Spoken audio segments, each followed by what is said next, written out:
അല്ലേ ലോകത്തുള്ള എല്ലാ കോച്ചസും ഫുട്ബോൾ കളിച്ച് വലിയ ലെജൻസ് ആയിട്ടുള്ള ആൾക്കാരൊന്നുമില്ല. അല്ല, ഫുട്ബോൾ ടീമിലുള്ളവരും പ്രാദേശിക ലെവലിലെങ്കിലും കളിച്ചവരാണ് കോച്ചാവും. അതെ അതെ, ഞാൻ അംഗീകരിക്കുന്നു.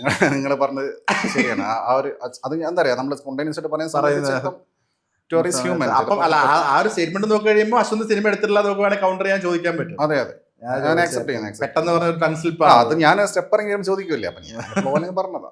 ഈ ചോദ്യം കേട്ട് മടുത്തില്ല. ഇപ്പൊ എപ്പോഴാണെന്നുണ്ടെങ്കിലും ഇപ്പോഴും ഏതൊരു സിനിമ ഇറങ്ങുമ്പോഴാണെന്നുണ്ടെങ്കിലും കേൾക്കുന്ന സിനിമയ്ക്ക് ഒരു നെഗറ്റീവ് റിവ്യൂ വരുമ്പോൾ കേൾക്കുന്നതാണ് ഒന്നുകിൽ ഹെയ്റ്റ് ക്യാമ്പയിൻ എന്നൊരു വാക്ക് ആൾക്കാർ പറയും.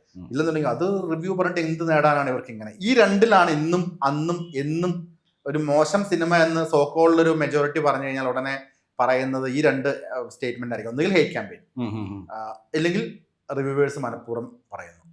ഇത് ശരിക്കും പറഞ്ഞാൽ നിങ്ങൾക്ക് തന്നെ കേൾക്കുമ്പോൾ ക്ലീഷേ തോന്നുന്നുണ്ടോ?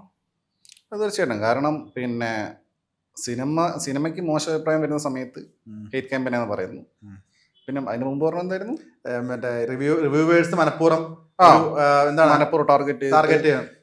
അത് അവര് ഒരു ഡിഫൻസ് മെക്കാനിസം. അവര് നമ്മൾ പറയില്ല, ആരുടെ തന്നെ നടപടിക്കാർ പറയുന്നുണ്ട്, പേനെ കുറ്റം പറയാ, കൊടലി കുറ്റം പറയാന്ന്. അപ്പൊ അതുപോലെ അവർക്കാരെങ്കിലും അത് വേറെ ആരെങ്കിലും മേലെ അത് അടിച്ചേൽപ്പിച്ചിട്ടില്ലേ അവർക്ക് രക്ഷപ്പെടാൻ പറ്റുള്ളൂ. ഇല്ല സ്വയം ഇല്ല, ചില അപൂർവം ചില ആളുകൾ ആക്സെപ്റ്റ് ചെയ്യും.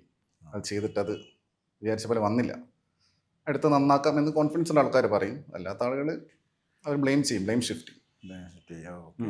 ഈ ഇപ്പം സ്ഥിരമായിട്ട് അശ്വന്ത് ഗോക്കിനെ ഇപ്പം നമ്മൾ വെറുതെ അശ്വന്ത് ഗോക്കിനെ അടിച്ചു കൊടുക്കുകയാണെന്നുണ്ടെങ്കിൽ താഴെ വരുന്ന ഒരുപാട് ഷോർട്സിൽ ഒരുപാട് ആർട്ടിസ്റ്റുകൾ വെല്ലുവിളിക്കുകയും ഒരുപാട് പേര് ഇപ്പം ചെറുതുമായിട്ടുള്ള വലിയ ആൾക്കാർ ഉൾപ്പെടെയുള്ള പല തലങ്ങളിൽ നിൽക്കുന്ന നടന്മാർ അശ്വന്ത് ഗോക്കിന്റെ പേരെടുത്ത് പറഞ്ഞ് വെല്ലുവിളിക്കുക.